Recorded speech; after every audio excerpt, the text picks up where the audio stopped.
Pandavas or Panduvamsis ruled Mekala region during the 6th and the 7th centuries. The Panduvamshi kings worshipped Shiva and were descent from the legendary dynasty of the Pandavas. The Panduvamshis ruled the region near Maikal hills and included parts of Mandla, Shahdol and Bilaspur district. Inscription number 58. Bahmani Plates of Bharatabala, year 2.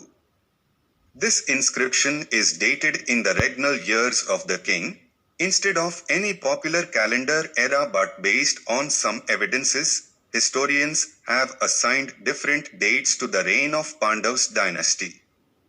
Provenance, village Bahmani, tehsil Sohagpur, police station Burhar, a railway station on the Bilaspur-Katni section of the Bengal-Nagpur railway, Rewa district, Madhya Pradesh.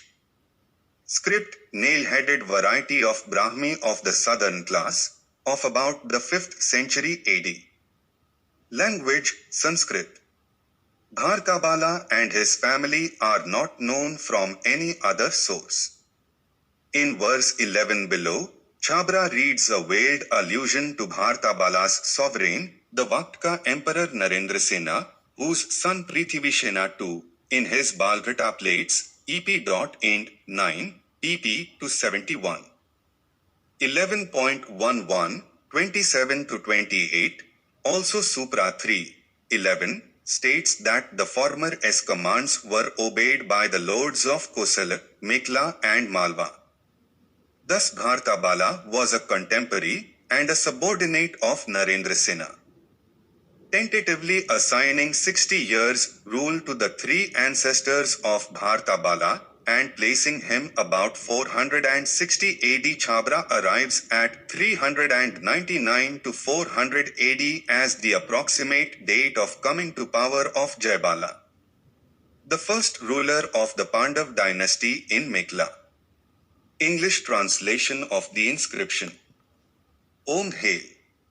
There was, in the lineage of the Pandavas of absolutely flawless fame and great majesty, a king in Mekala with established great fame, who was an honor to the rulers of the earth, a fortunate one, and a disposer of fortune, adorned with an array of superior qualities, and possessing a charming figure, and who is always celebrated in this world as Jayabala because of his famous deeds.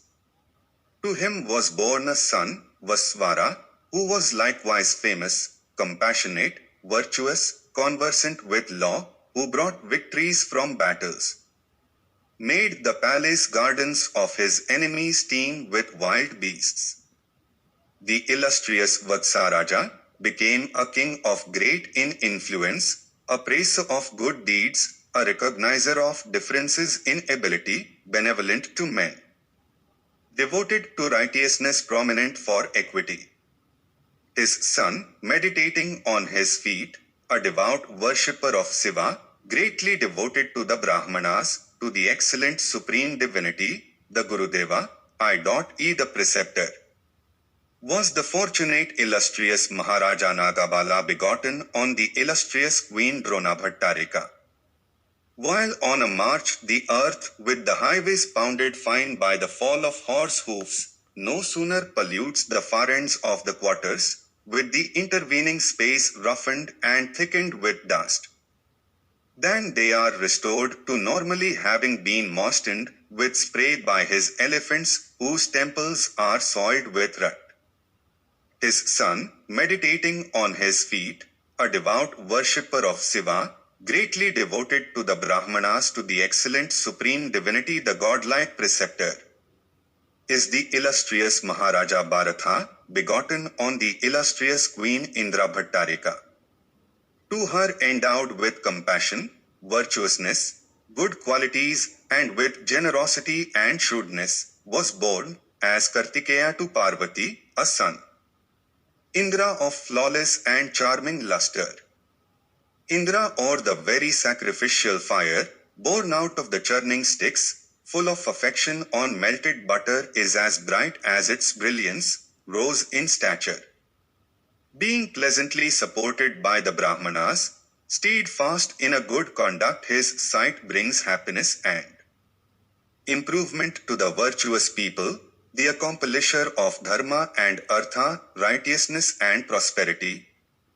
The first two ends of human life, for human beings on being invoked for riches when established in sacrifice, on the sacred platform, is always worthy of adoration by the virtuous.